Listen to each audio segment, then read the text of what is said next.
Hi everyone, welcome to the 3 Math YouTube channel where we go over solutions to contest math problems in 3 minutes or less. Our next problem is from 2013 AMC, question number 11.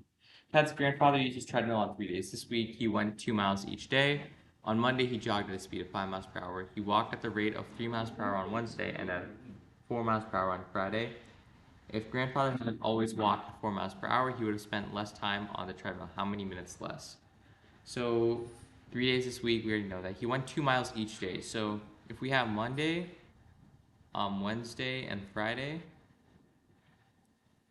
we can just make a sort of like a separation here. We have 4 mph constant, and then we have the changing one here. So on Monday, he went at a speed of 5 miles per hour, and he goes 2 miles each day, which means that he goes at 0.4. It took him 0.4 hours to do that. For Wednesday, he walked at a rate of 3 miles per hour, which means that it would take him 2/3 of an hour. So maybe I should just write this Monday time as a fraction. So it'd be 2/5 of an hour. And for Friday, he went 4 miles per hour, which means that it took him a half hour. If he had always walked the 4 miles per hour, he would have spent less time on the treadmill. So how much less? So it would just be 1/2 of an hour.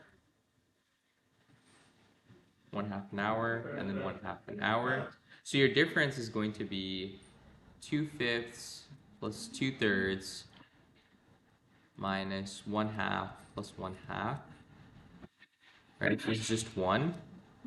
So it's going to be 2/5 minus 1/3, which is going to be 6/15 minus 5/15, which is going to be 1/15. So 1/15 of an hour. So now we convert this into minutes because they want the minutes.